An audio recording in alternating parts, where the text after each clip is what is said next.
قصتنا النهاردة عن طفلة بريئة عايشة حياة مأساوية مع أبوها ومرات أبوها اللي بيعاملوها بمنتهى القسوة والوحشية، قسوة وصلت لدرجة إن حتى البوليس بيقف عاجز مش عارف يساعدها. وفي يوم القدر بيحط في طريقها ست طيبة بالصدفة بتقرر تقف جنبها وتدعمها، وكانت مفكرة إن البنت دي يتيمة، لكن الصدمة لما بتعرف الحقيقة المرة عن أهلها وبتحاول بكل قوتها إنها تحميها بكل الطرق. بس المشكلة إن ماضي الست دي نفسه كان مظلم ومنعها عن مساعدة البنت، عشان كده بتضطر تاخد قرار حاسم قبل فوات الأوان. وبيبدأ فيلمنا النهارده بمشهد يقبض القلب من مسرح جريمة، والمحقق هانسو بيلاقي جثة ست في حالة تعفن شديد لأنها بتكون ميتة بقالها أكتر من شهر ومحدش سأل فيها، وجنب الجثة بيلاقي بوليس التأمين على الحياة، بس زميله في الشغل بيبلغه إن الوفاة طبيعية ومش جنائية، وإن الشخص الوحيد اللي من حقه يستلم التأمين هي بنتها اللي العجوزة كانت فاكراها ميتة من سنين، والحقيقة إنها بتكون لسه عايشة واسمها سانج، أو زي ما الكل بينادلها ميس بيك.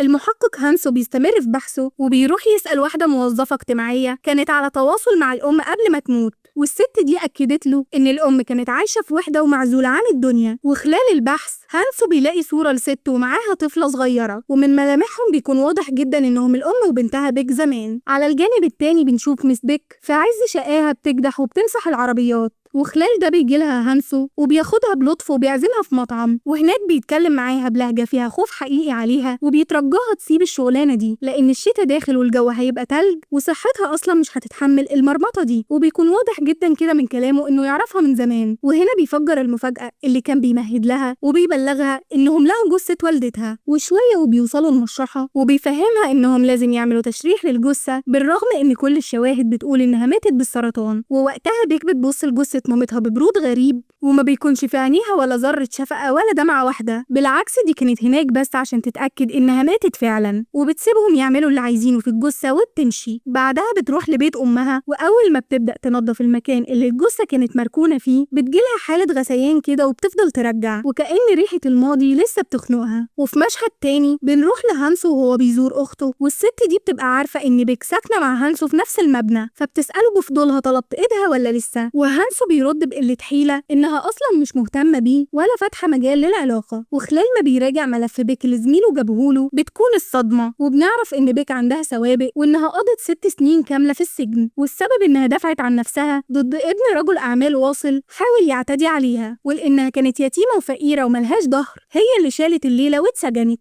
والمجرم الحقيقي خرج زي الشعرة من عجينة. وهانسو ما كانش مجرد إنه بيقرا الملف، ده كان بيفتكر بوجع اللحظة اللي اضطر فيها بنفسه إنه يكلبش إيد بيك وياخدها للسجن، اللحظة اللي لسه مأثرة في قلبه لحد النهاردة. وفي اليوم التاني هانسو ما بيستسلمش وبيفضل يلح عليها في موضوع الجواز، لكن بيك قلبها بيكون اتحجر من كتر الظلم اللي اتعرضت له، وبترد عليه ببرود وبتقول له شوف لك غيري يا هانسو، انت بتضيع وقتك معايا. ومش بس كده، دي كانت بتغلي من جواها لأنه أخدها المشرحة عشان تشوف أمها، وبتقول له بمنتهى القسوة إن الموت مش سبب كافي للغفران، وبتكشف له عن جرحها القديم وإن أمها كانت مدمنة كحول وكانت بتضربها ليل نهار، وفي الآخر رمتها في الشارع وضيعت مستقبلها. وتاني يوم هانسو بيروح شغله ومش بيعرف يقابلها، وبالليل بيك بتخرج تتمشى عشان تهرب من أفكارها، وهنا القدر بيحطها قدام جي أون لأول مرة، وبيكون باين عليها إنها هفتانة كده وكشف نفسها، والخوف بياكل في ملامحها. وبيك بتتردد للحظة بس في الآخر بتقرر تعزمها على الأكل، وخلال ما البنت بتشرب الكوباية بتقع من غير قصد، وفي ثانية البنت بتترعش وبتحمي راسها بإيدها لأنها مستنية الضربة اللي متعودة تاخدها، لكن بيك رغم إن الموقف صدمها بتجيب الكوباية اللي وقعت بهدوء وبتصبلها مرة تانية. وهنا الطفلة بترتاح لها وبتعرفها بنفسها وبتقول لها إن اسمها جي أون وإن عندها 9 سنين وعايشة مع أبوها، وبتكون بتحاول طول الوقت إنها تداري الكدمات اللي مغطية جسمها الصغير. وبيك بتحاول تقفل قلبها وبتقول لنفسها أنا ماليش دعوة بالمشاكل دي، لحد ما بتظهر ست غريبة بملامح باردة وبتاخد البنت، وبتقول لبيك بابتسامة صفرة ما تشغليش بالك بيها، دي بنت غاوية سهر وبنقدم لها الأكل وما بترضاش تاكل. بس بيكون واضح جدا إنها كدابة، لكن جي أون بتكون متعلقة في بيك وبتبصلها كأنها بتطلب تنقذها، لكن برضه بيك بتقرر إن ملهاش دعوة وبتسيبهم يمشوا. وفي الليلة دي بيك بتكون مش عارفة تنام لأن صورة البنت وهي خايفة مش مفارق خيالها. وفي الوقت ده جي أون كانت محبوسة في ضلمة الحمام واتحكم عليها تبات فيه كعقاب. وتاني يوم الصبح بنشوف الوش التاني لمرات الأب اللي بتروح الكنيسة وبتمثل دور التقوى، وأول ما بتخرج بتكلم الموظفة الاجتماعية بمنتهى التبجح عشان الفلوس اللي بتجيلهم كمساعدة لرعاية جي أون اتقطعت. وبتفضل تترجاها عشان ما تقطعش المعونة، وبتقول إن جوزها مريض وبيتعالج من الإدمان، وإن الفلوس دي يعني هي اللي ساندة البنت. والمفارقة بقى إن بيك بتكون في شغلها التاني كمدلكة، ومرات الأب بتروح نفس المكان، وخلال ما بتكون بيك بتعمل لها المساج الست بتفضفض وبتقول لها ببرود يحرق الدم: البنت دي مش بنتي أصلا، دي غلطة جوزي وهو صغير وأنا اللي شايلة الليلة من وقتها. وبتقول إن هي اللي شايلة البنت عشان جوزها عاطل، وإنها لسه صابرة عليه بس عشان حنيتها على البنت. وبعد ساعات الست دي بترجع البيت وبتلاقي جوزها بيلعب على الكمبيوتر ولا هو هنا، وحتى لما بتقوله إن الفلوس والمساعدات هتتقطع ما بيردش ولا بيهتم. وبتكون في قمة الجبروت لما بتكون بتغسل وشها وبتلمح جي اون الصغيرة مستخبية عند رجلها ومرعوبة، وبدل ما تصعب عليها بتهجم عليها وبتضربها وبتغرقها كمان بالمية، وبتفضل تقول للبنت الصغيرة كلام زي السم وبتقول لها بكرهك ويا ريت تموتي. وفي اليوم اللي بعده بيك بتلاقي الصورة القديمة اللي بتجمعها بأمها، وصورة واحدة كانت كفيلة تخلي شريط الذكريات المر يرجع يلف تاني قدام عينيها، وبتفضل تفتكر في ريحة الكحول وصوت الضرب والوجع اللي محفور في جسمها. وفي نفس الوقت هانسو بيقابل الموظفة الاجتماعية اللي بتكشف له جانب مأساوي، وإن أم بيك ما كانتش مجرد ست شريرة، دي كانت ست مكسورة اكتئبت بعد موت جوزها وطلعت غلها في بنتها وهي سكرانة، ولما فاقت وعرفت إنها بتدمر بنتها عاشت بقية عمرها في عذاب وندم ملوش آخر. وبنشوف بيك بعد كده وهي واقفة بتمضي شهادة وفاة أمها، وما بين السطور بتاع نهاية الماضي وواقع بيفرض نفسه قدامها. وخلال خروجها بتلمح جي اون، وبمجرد ما عينها بتيجي على رجلين البنت بتشوف علامات الضرب والزرقان. وهنا اللحظة اللي الزمن فيها بيقف، وبيك بتفتكر نفسها لما أمها فضلت تضربها لحد ما كانت هتفقد الوعي، وبتقرب من الطفلة وبتسألها إذا كانت مرات أبوها هي اللي بتضربها، بس البنت من الرعب بتكون خايفة تتكلم. ووقتها بيك بتقرر إنها مش هتقف تتفرج تاني، وبتاخد البنت وبتشتري لها هدوم جديدة عشان تدفيها، وكمان بتاخدها وبتجيب لها كمية كبيرة من الأكل عشان تشبع. وخلال ما بتكون البنت بتاكل بيك بتسألها عن الفلوس اللي كانت في إيدها وبتقول لها أنت جبتيها منين؟ فالبنت بتقول لها هم بيدوني فلوس بعد ما بيضربوني، وكأنهم يعني مرضى بالعنف وبيشتروا سكوتها. ولما بيك بتاخدها عشان تقدم شكوى في القسم، البنت بتقف كده قدام القسم وبتقول لها إنها لما راحت اشتكت المرة اللي فاتت على أبوها الرد كان مخيب للأمل، ورجعوها للبيت وقالوا لمرات أبوها ما تكررش الموضوع ده تاني. وبيك من اللي بتسمعه قلبها بيتملى غضب، وعشان تخفف عن البنت بتاخدها معاها الشغل وبعدها بتطلع بيها على الملاهي، لأنها بتكون عايزة تفرح البنت دي ولو لمرة واحدة في حياتها. لكن الغريب وهم في الملاهي إن جي اون سابت كل الألعاب وفضلت واقفة قدام البحر وهي بتبص للأفق وكأنها بتدور على حريتها هناك. والبنت بعد كده بتمسك ايد بيك وبتهمس لها بكلمة شكرا، كلمة بسيطة بس هزت كيان بيك من جوه. وفي لحظة صفا كده البنت سألت بيك هي مامتك فين؟ فبيك ردت عليها بمرارة كده وقالت لها في الجحيم. ولما بيك بتسألها نفس السؤال البنت بترد ببراءة وبتقول لها ماما في السما. وهنا شريط الذكريات ضرب في دماغ بيك وافتكرت آخر لحظة شافت فيها أمها لما زقتها وقالت لها اهربي بعيد بأقصى سرعة. وبيك كانت فاكرة إن ده كره، بس دلوقتي بدأت تفهم إنه كان محاولة إنقاذ. وفي الآخر بعد ما الحيرة كلت دماغها قررت ترجع البنت لبيتها، وهناك سابتها قدام الباب ولسه هتمشي سمعت صوت ضرب وصراخ مكتوم، لأن الأب العاطل خرج وبدأ يضرب في البنت بمنتهى الغل والوحشية. ولحظتها بيك ما قدرتش تمسك أعصابها ورجعت زي الأسد ورمت جسمها فوق البنت عشان تحميها من الضرب اللي بقى بينزل عليهم هما الاتنين. ومرات الأب الشيطانة بدأت تشتم في بيك وتقلل منها، وبكل بجاحة قالت لها لو عايزة البنت دي ادفعي 100,000 كاش وخديها. وطبعا بيك دمها بيغلي وبتمسك في خناق الست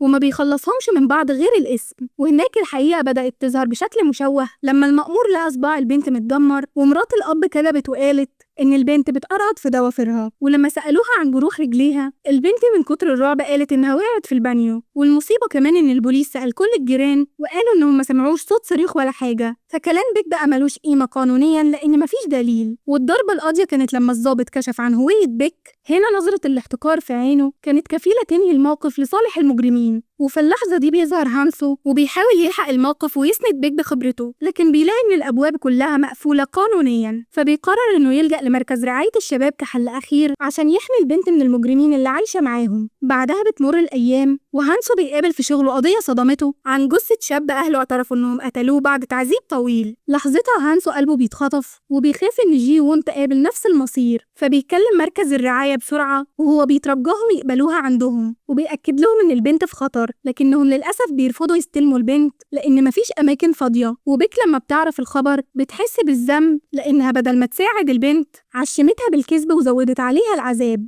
وفي نفس الوقت الشيطانة مرات الأب بتعرف إن مركز الرعاية هيجي يزورهم، فبتتفق مع جوزها العاطل إنهم يخبوا البنت عشان الفضيحة وآثار الضرب اللي مالية جسمها. وبنشوف مشهد يقطع القلب للطفلة وهي مرمية في الحوش ومربوطة بالحبال وما بتكونش قادرة لا تتحرك ولا تنطق ومستنية رحمة ربنا. وفي نفس الوقت الناحية التانية بيك بتقرر تقلب صفحة في حياتها وبتستقيل من شغلها كمدلكة من غير ما تقول ولا كلمة لزمايلها. وفي لحظة سخرية من القدر مرات الأب بتروح نفس المكان عشان تسيب الكلب بتاعها هناك وبتكون بتهتم بالحيوان أكتر من الطفلة. وفي الوقت ده في البيت جي أون المسكينة قدرت بطلوع الروح تفك الحبال عشان تشرب شوية مية، لكن أبوها اللي منزوع منه الرحمة بيشوفها وبدل ما يحن عليها بيقول لها ببرود انتي بتشربي ليه؟ انتي عايزة تطولي في عمرك، ما تموتي بقى وتخلصينا. وبمنتهى الإجرام بيحط إيده على رقبتها وبيحاول يخنقها عشان يريحها ويريح نفسه المريضة من مسؤوليتها. وفجأة بيسمع صوت خبط على الباب وبتكون بيك جاية تطمن على الطفلة. وفي لحظتها الأب خاف واستخبى هو والبنت،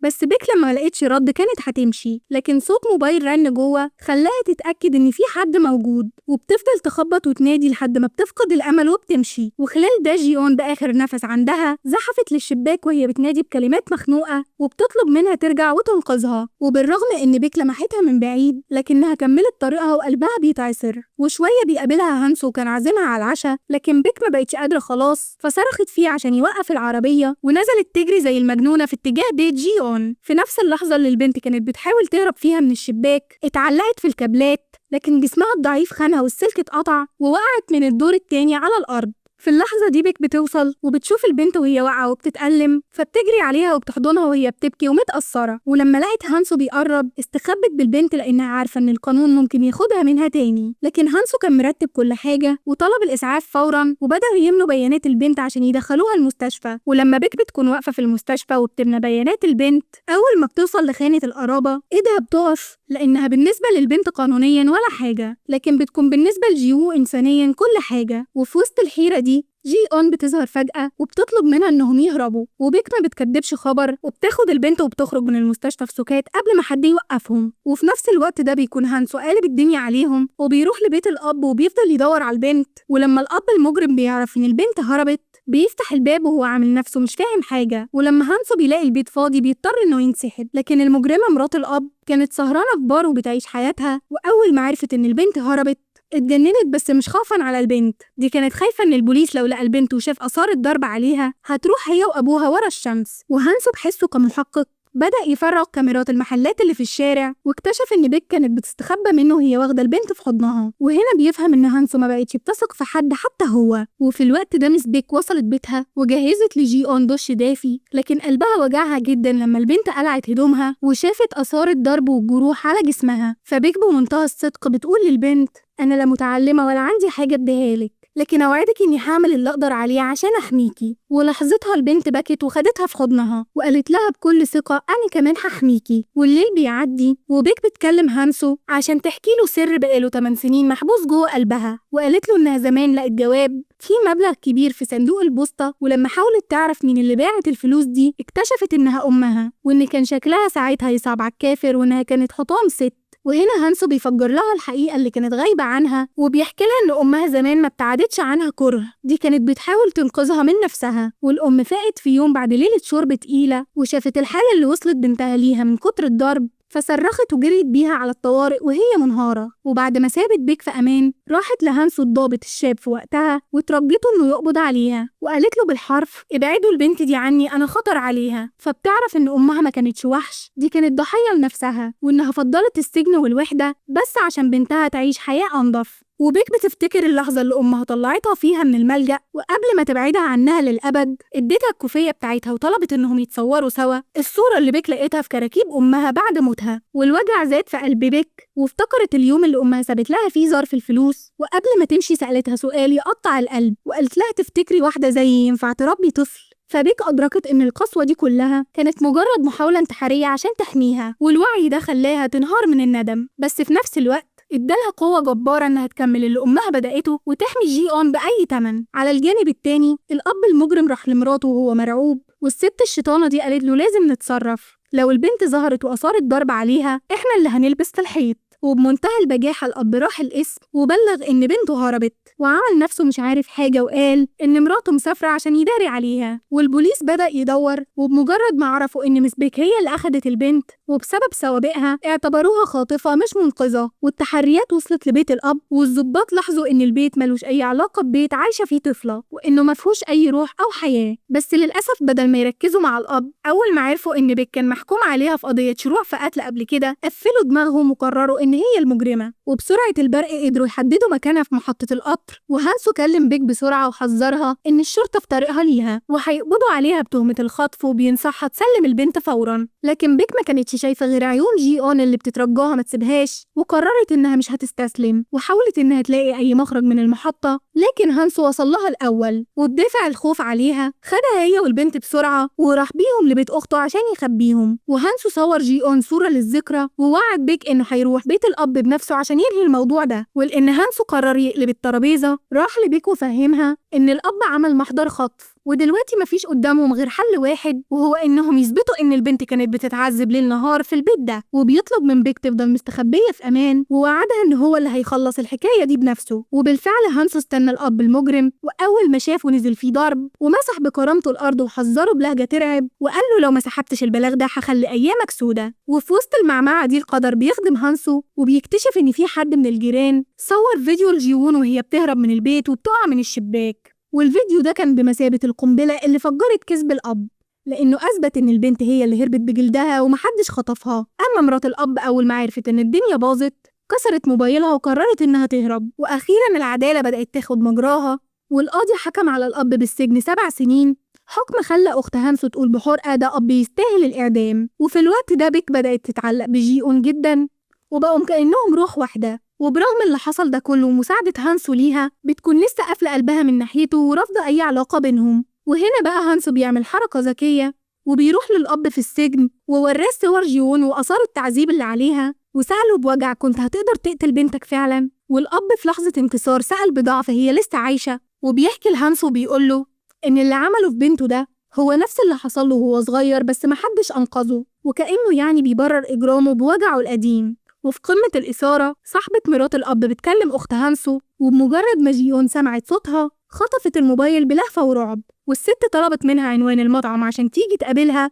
وفي الوقت اللي البنت كانت فاكرة إنها في أمان، كانت الشيطانة في الحقيقة بتقرب من فريستها عشان تنفذ خطتها الأخيرة. بعد كده بيك سابت البنت في المطعم وراحت الصيدلية تجيب لها علاج، وهانسو جاله بلاغ شغله ونزل بسرعة. فجي اون المسكينة من كتر تعلقها ببيك خرجت للشارع تدور عليها. وهنا بقى حصلت الكارثة، لأن الشيطانة مرات الأب كانت مستنية، وأول ما لمحت البنت هجمت عليها. وشوية وفي المطعم الدنيا اتقلبت، وضابط شرطة وصل يدور على البنت. وأخت هانسو حاولت تداري، بس اكتشفت إن البنت فص ملح وداب. ولما هانسو عرف طرب عربيته يمكن يلحقها، وكلم بيك يعرفها بالخبر اللي نزل عليها زي الصعقة. وفي الوقت ده والطريق مقطوع، الست المجرمة كانت بتحاول تجر جيون وتركبها العربية بالعافية عشان تخلص منها. ولما البنت قاومت، الست اتعصبت أكتر وقررت تقتلها، وبالفعل مسكت إزازة ورفعتها عشان تقتلها وتلبسها البيك. لكن في اللحظة الأخيرة بيك ظهرت وخبطتها على دماغها أفقدتها الوعي. بعدها بيك حبست البنت جوه عربية الست ورمت المفاتيح بعيد عشان البوليس لما يجي يلاقي البنت ضحية والست مجرمة وتخرج بيك من الصورة. لكن وقتها الشيطانة فاقت وهجمت على بيك بكل غلها، وبدأت تطاردها وتضرب فيها عشان تموتها. ولحظتها جيون قدرت تخرج من العربية وفضلت تصرخ وتنادي على بيك بدموع تقطع القلب. وهنا بيك أخدت أصعب قرار وصرخت في البنت وقالت لها خليكي عندك، لو جيتي ورايا مش هتشوفيني تاني أبدا. لأن بيك كانت عارفة إنها لو خدت البنت وجريت هتبقى خاطفة في نظر القانون وهيضيعوا هما الاتنين، وكان لازم تسيبها عشان القانون ينصف البنت ويحبس المجرمين. فجي اون وقفت مكانها وهي بتترعش من الحزن، وفي عز الضرب بيك سمعت الست بتكلم حد في الموبايل وبترتب معاه عشان يخلصوا على البنت.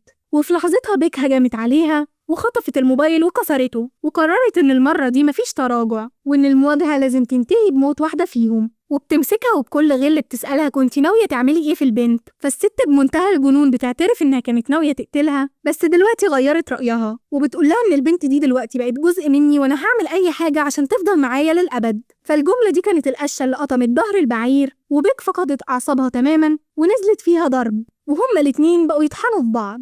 وفي وسط المعمعة دي بيوصل هانسو وبيشوف جيون المرعوبة اللي شاورت له على مكانهم، وهنا مرات الأب بتحاول تهجم على بيك، لكن اتكعبلت وخبطت راسها خبطة قوية فقدت الوعي. وفي اللحظة دي بيك شافت عدوها واقع قدامها، والشيطان اللي جواها صرخ وقال لها خلصي عليها، وبالفعل مسكت حجر ورفعته وكانت خلاص هتنزل على دماغ الست، لكن هانسو بيتدخل وبيمسك ايدها وبصوت هادي بيترجاها ما تضيعش نفسها عشان واحدة رخيصة، وبالفعل بيقدر يهديها، وبكل حب وتضحية بيطلع مفاتيح العربية وبيديها لها وبيطلب منها تاخد البنت وتمشي بسرعة وهو هيستنى ويتعامل مع الشرطة. وبيك سألت البنت بلهفة تحبي تيجي معايا، والبنت اللي بتحبها مسكت ايدها وقالت لها مش عايزة غير إني أكون جنبك. وبتمر الأيام وبعد سنة كاملة الدنيا كانت اتغيرت تماما وبقت بالألوان، وبنشوف جيون وهي بتصحى في بيت هانس وأخته، بيت حقيقي فيه دفى وحب. والبنت كمان بقت بتروح المدرسة ووشها رجع ينور من تاني، وبقى عندها أصحاب بيحبوها وبتلعب معاهم، وما بقتش الطفلة اللي بتخاف من خيالها. وفي المشهد الأخير جيون وهي خارجة من مدرستها بتلمح حد مستنيها من بعيد، ولما بتركز بتلاقيها مس بيك واقفة مستنياها بابتسامة صافية جاية تاخدها في حضنها ويروحوا سوا. وبيخلص فيلمنا على كده، ويا رب يكون الملخص عجبكم، وما تنسوش تعملوا لايك للفيديو وتشتركوا في القناة وتفعلوا الجرس لو أول مرة تشوفونا عشان يوصلكم منا كل جديد. أشوفكم الفيلم الجاي، سلام.